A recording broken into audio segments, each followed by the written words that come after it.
ఓం నమ శివాయ శ్రీమాత్రే నమః. మిత్రులకి శ్రేయభిలాషులకి అలాగే నన్ను ఇంతగా ఆదరిస్తున్న యూట్యూబ్ ప్రేక్షకులందరికీ కూడా పేరు పేరు ధన్యవాదాలు. మిత్రులారా, మీ అందరికీ పరాదేవత ఎల్లవేళలా మీతో ఉండి మీ మనోవాంఛ నెరవేర్చాలని మనస్ఫూర్తిగా కోరుకుంటున్నాను.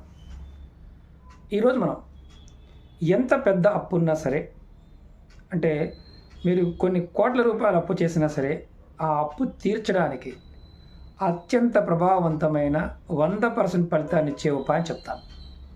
చాలా తేలికైంది. ఈ విధానాన్ని మీరు తూచా తప్పకుండా పాటించినప్పుడు మాత్రమే ఫలితం ఉంటుంది. ఎలా చేయాలి, ఏ విధంగా చేయాలి మీకు తెలియచేస్తాను.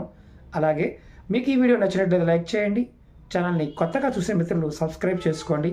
పక్కనే ఉన్న గంట సింబల్ని యాక్టివేట్ చేసుకొని 10 మంది మిత్రులకు షేర్ చేయండి. ఎందుకంటే ఇలాంటి ఉపాయాలని మీ ఫేస్బుక్లో కావచ్చు, అలాగే వాట్సాప్ గ్రూపుల్లో కావచ్చు, ఇవి షేర్ చేయడం వల్ల ఇలా అప్పులు పాలైపోయి అప్పులు తీర్చలేక ఇబ్బంది పడుతున్న వారు ఎవరైనా సరే ఖచ్చితంగా అప్పులు తీర్చగలిగే మార్గాన్ని తెలుసుకోగలుగుతారు. ఈ ఉపాయం 100% ఫలితాన్ని ఇస్తుంది. చాలామంది మిత్రులు, అక్క చెల్లెలు రెగ్యులర్గా అడిగింది ఏంటంటే, మహమ్మారి వచ్చిన తర్వాత, అంటే ఏదైతే కోవిడ్ వచ్చింది, కోవిడ్ తర్వాత అప్పులైపోయాము, అనారోగ్య పాలయ్యాము, ఆస్తులు అమ్ముకోవాల్సి వచ్చింది, వ్యాపారం సరిగా సాగడం లేదు, దాని గురించి అప్పు చేశాము, అలాగే పిల్లల చదువు గురించి చేశాము, వ్యవసాయం కలిసి రాలేదు, వ్యవసాయంలో నష్టం వచ్చింది, ఇలా రకరకాల కారణాల చేత ఇబ్బడిముడిగా అప్పులు అయిపోయాయి. వీటి నుంచి బయటపడాలి అని చాలామంది అడిగారు. మనం అంతకుముందు వీడియోలో ఇచ్చిన అప్పులు రావడానికి కూడా చాలా ఉపాయాలు, ఎంజిన్ నెంబర్స్ చెప్పుకున్నాము, తాంత్రిక ఉపాయాలు చెప్పుకున్నాము, ఏదైతే పూజ చేస్తే అప్పులు తీరుతాయో చాలా విషయాలు చెప్పుకున్నాం. ఈ ఉపాయం చాలా అత్యంత తేలికైన, ప్రభావవంతమైన, 100% ఫలితం ఇస్తుంది. ఎలా చేయాలో చెప్తాను. ఒకటి మాత్రం గుర్తుంచుకోండి, ఈ ఉపాయాన్ని శుక్రవారం నాడు మొదలు పెట్టాలి. అలాగే ఈ ఉపాయానికి కావాల్సిన పదార్థం కల్లుప్పు, దొడ్డుప్పు, రాతిప్పు, సీవు, అంటే సముద్రపు సాల్ట్, రకరకాల పేరుతో పిలుస్తాం కదా, దీన్ని తెచ్చుకోవాలి. అలాగే ఈ ఉపాయానికి మట్టి పళ్ళెం కానీ, అంటే మనకి కుండ కాదు, పళ్ళెం కానీ, అలాగే ఇత్తడిది కానీ, వెండిది కానీ, కాపర్ది కానీ, ఈ 4లో వాడాలి. స్టీల్, ప్లాస్టిక్ వాడకూడదు, అది మాత్రం గుర్తుంచుకోండి. అలాగే ఒక క్లాత్ కూడా కావాలి. అలాగే ఒక కుండ, మట్టి కుండ అయినా కావాలి. ఈ ఉపాయానికి ఎలా చేయాలో చెప్తాను. ముందుగా మీరు ఏం చేస్తారంటే, కల్లుప్పు తెచ్చుకోండి. కల్లుప్పు తెచ్చుకొని దాన్ని మెత్తగా మిక్సీ పట్టేయండి, పౌడర్ లాగా. మామూలుగా మెత్తటి ఉప్పు ఎలా ఉంటుందో అలా పట్టుకోండి. మనకి ఒకవేళ కల్లుప్పు దొరకడం లేదు, మేము విదేశాల్లో ఉన్నాం గురువుగారు, మాకు కల్లుప్పు దొరకదు అనుకునేవారు మీరు మెత్తటి ఉప్పును వాడుకోవచ్చు.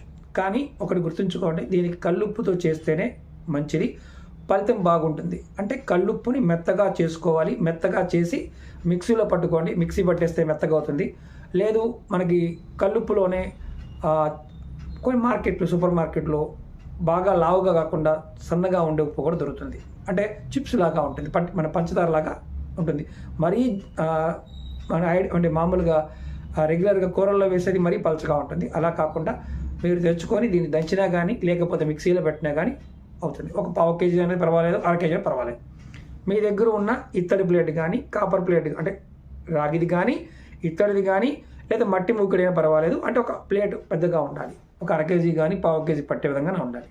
మీరు ఏం చేస్తారంటే, ఈ ఉప్పు రెడీ చేసుకున్న తర్వాత శుక్రవారం నాడు ఉదయం కానీ, సాయంత్రం అయినా పర్వాలేదు, మీరు దీన్ని ఉప్పుని ఆ ప్లేట్లో పోసేయండి. పోసిన తర్వాత దేవుడి దగ్గర ఎదురుగా కాకుండా పక్కకు పెట్టుకోండి. మీరు దేవుడి దగ్గర కులదైవం కానీ, ఇష్టదైవం కానీ, మీకు ఏ అవకాశం ఉన్నా మీరు ఎక్కడైతే పూజ చేస్తారో అక్కడ, అంటే నాకేమి పూజ గది లేదండి అనేవారు కూడా మీరు ఎక్కడైతే నిలబడి నమస్కారం చేసుకుంటారో, ఎక్కడైతే ఒక పటం పెట్టుకుంటారు కదా, అక్కడ మాత్రమే పెట్టండి, పక్కన పెట్టండి. అంటే ఎదురుగా ఒక పక్కన పెట్టండి. తర్వాత దేవుడికి, మీ ఇష్టదైవానికి, కులదైవానికి మీరు ఎలాగైనా పర్వాలేదు, అంటే అక్కడ ఎవరైనా పర్వాలేదు, ముందు దీపారాధన చేయండి. సాంబ్రాణి బొల్ల ధూపం చూపించండి. కొంచెం నైవేద్యంగా ఏదైనా పెట్టండి. పువ్వులు పెట్టండి. మీ ఇష్టదైవానికి ఆ ఉప్పును అక్కడ పెట్టండి. మామూలుగా పక్కన పెట్టించండి.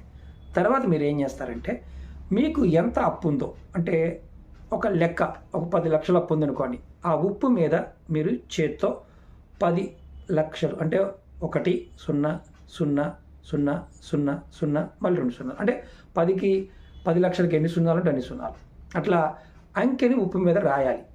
మీ చేత్తో రాయాలి, ఉప్పు మీద రాయాలి. అలా 1 కోటి రూపాయలున్న రాయొచ్చు. మొత్తం మీకున్న అప్పులు ఎంతైతే ఉన్నాయో అంత అప్పులు సంఖ్య వేయండి అక్కడ ఆ ఉప్పు మీద.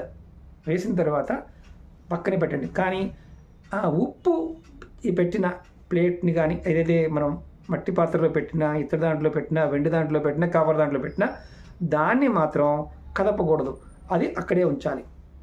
రెండవ రోజు అంటే తెల్లవారి తర్వాత మళ్ళీ సేమ్ అలాగే మీరు ఆ పాత్రని కదపకుండా అక్కడే ఉంచి మీరు పొద్దున్నే మళ్ళీ స్నానం చేసి దీపారాధన చేయండి. దీపారాధన, సాంబ్రాణి ధూపం చూపించడం, నిత్య పూజ, సేమ్ నిత్య పూజ, కొంచెం నైవేద్యం పెట్టడం. ఇలా చేసిన తర్వాత మీరు ఆ ఉప్పును ఒక్కసారి పరిశీలించండి. ఆ ఉప్పు మీద మీరు రాసిన అంకె చెరిగిపోయిందా, అలాగే ఉందా? ఒకవేళ ఉప్పు మీద అంకె అలాగే ఉంటే ఇబ్బంది ఏమీ లేదు. ఒకవేళ ఉప్పు కనుక చెరిగిపోయింది అంటే మీరు రాసినది ఆటోమేటిక్గా చెరిగిపోయింది, డిస్టర్బ్ అయ్యింది అంటే మీకు ఖచ్చితంగా గ్రహదోషం ఉందని అర్థం. అలా చెరగలేదు, బాగానే ఉంది అయితే అప్పుడు ఏం చేస్తారంటే ఒక మట్టి కుండ తెచ్చుకోండి. ఆ ఉప్పు పట్టే సైజు మట్టి కుండ తెచ్చుకోండి. అది కూడా ముందే కొనుక్కొచ్చుకోండి, ఇబ్బంది ఏం లేదు. దానిలో మీరు ఏం చేస్తారంటే ఏదైతే ఉప్పు ఉందో అక్కడ ప్లేట్లో ఉన్న ఉప్పుని ఆ కుండలో పోసేయండి.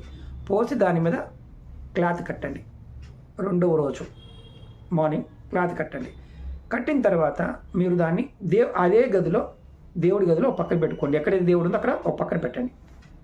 తర్వాత కరెక్ట్గా అంటే మొదటి రోజు నుంచి 11వ రోజు వరకు కరెక్ట్గా 11 రోజులు పూర్తయిన తర్వాత ఆ మట్టి కుండతో పాటు మీరు డైరెక్ట్గా ఆ ఉప్పుని తీసుకుని వెళ్ళి ఎక్కడైనా పారే నదిలో కానీ పారే కాలువలో కానీ మాత్రమే వాటిని వదలాలి. వదిలేటప్పుడు మీరు ఏమనుకోవాలంటే ఈ ఉప్పు ఎలాగైతే నీళ్ళలో కరుగుతుందో నా అప్పులు కూడా అలాగే తీరిపోవాలి అని మనసులో నమస్కారం చేసుకొని అనుకోవాలి.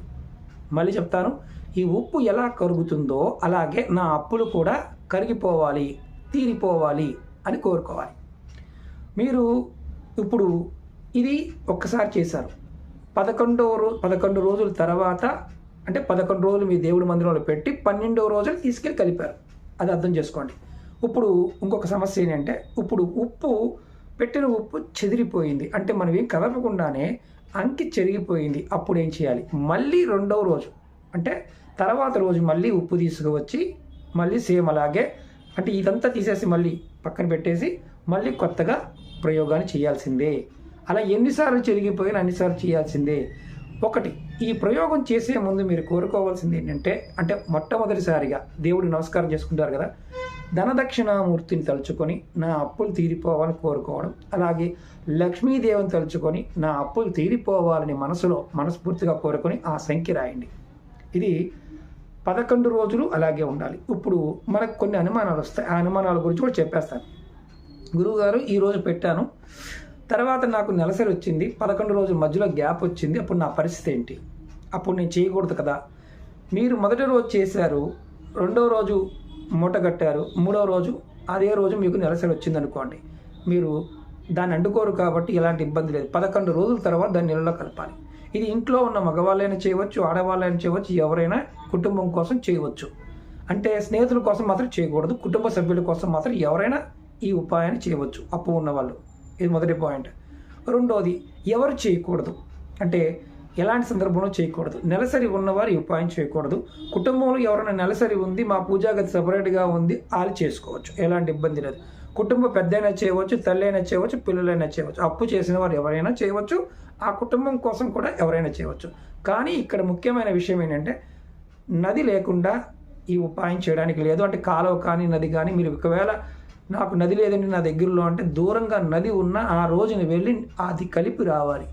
అలా కలుపుకునే అవకాశం ఉండి ప్రయత్నం చేయండి. Point number 2.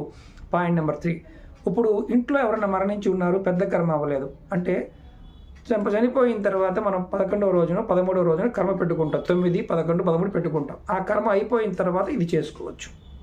అంటే కొంతమంది దేవుడి దగ్గర దీపారాధన చేయకూడదు కదా గురువు గారు, మాకు పంతులు గారు చెప్పారు అంటే అది మీ ఇష్టం. ఎందుకంటే చనిపోయిన వారింట్లో కర్మ అయిపోయిన తర్వాత నిత్యం ఆ సంవత్సరం మొత్తం కూడా దీపారాధన చేయమని శాస్త్రం చెప్తుంది. ఎందుకంటే ఆ ఇంట్లో ఉన్న ఆత్మ ఎవరైతే మరణించారో వారి ఆత్మ శాంతి చేకూరడం కోసం ఈ ఉపాయం అనేది మీకు 100% ఫలితమిస్తుంది. ఎటువంటి ఎంత పెద్ద అప్పు ఉన్నా సరే అది మీకు ఖచ్చితంగా తీరిపోయే అవకాశం ఇది కలగజేస్తుంది.